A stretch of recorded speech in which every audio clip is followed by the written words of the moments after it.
আগামী নির্বাচনে তরুণ ভোটাররাই হয়ে উঠেছেন সবচেয়ে আলোচিত একটি অংশ। বয়সে নবীন হলেও রাজনৈতিক সচেতনতা ও প্রত্যাশা ও মত প্রকাশের দিক থেকে তারা বেশি স্পষ্ট। বিশেষ করে জুলাই অভ্যুত্থানে অংশ নেওয়া তরুণদের বড় একটি অংশ এবার ভোটার তালিকায় যুক্ত হওয়ায় নির্বাচনের গুরুত্ব তাদের কাছে পেয়েছে ভিন্ন মাত্রা। সহকর্মী রফিকুল ইসলামের রিপোর্ট।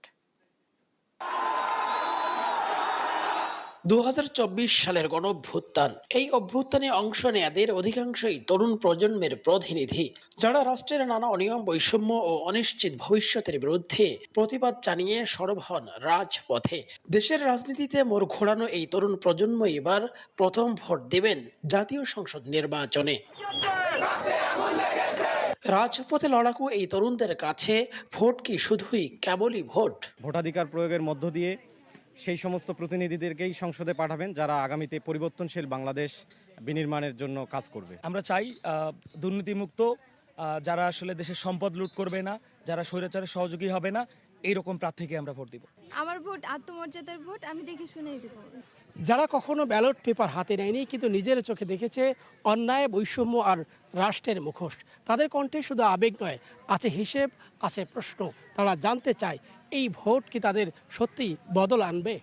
প্রথমবার ভোট দিতে যাওয়া তরুণ তরুণীদের কাছে সবচেয়ে গুরুত্বপূর্ণ ইস্যু অর্থনৈতিক নিরাপত্তা, চাকরি, সামাজিক ন্যায় বিচার, ব্যক্তিগত নিরাপত্তা ও মত প্রকাশের স্বাধীনতা। দিনমজুর শ্রেণীকে, অর্থাৎ যারা খেটে খাওয়া মানুষ, এদের আওয়াজ হয়ে উঠতে পারবে, আমরা তাদেরকে চয়েস করে নিব।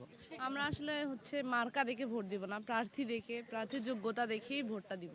গেল অভ্যুত্থান বাড়িয়েছে তরুণদের রাজনৈতিক সচেতনতা, তাই এবার নির্বাচনে তরুণ ও প্রথমবার ভোটাররা শুধু সংখ্যাগতভাবে গুরুত্বপূর্ণ নয়, বরং রাজনৈতিকভাবেও তারা একটি নির্ণায়ক শক্তি হয়ে উঠতে পারেন বলে মনে করছেন রাজনৈতিক বিশ্লেষকরা। রাজনীতির মাঠেও তারা নিয়ামক শক্তি হিসেবে কাজ করবে এবং এই রাষ্ট্র নির্মাণেও কিন্তু তারা নিয়ামক শক্তি হিসেবে কাজ করবে। সুতরাং তাদেরকে কাছে টানবার মতো মেকানিজম যদি রাজনৈতিক দলগুলোর মধ্যে না থাকে এবং সেই প্রতিশ্রুতিগুলো যদি বাস্তবমুখী না হয়, তাহলে কিন্তু এই নিয়ামক শক্তি একসময় কিন্তু বিরোধী শক্তিতে রূপান্তরিত হবে। নির্বাচনী ব্যবস্থার প্রতি আস্থার ঘাটতি আছে তরুণদের। এই অবস্থায় আস্থার সংকট কাটাতে সব ধরনের ব্যবস্থা নেওয়ার পরামর্শ রাজনৈতিক বিজ্ঞদের।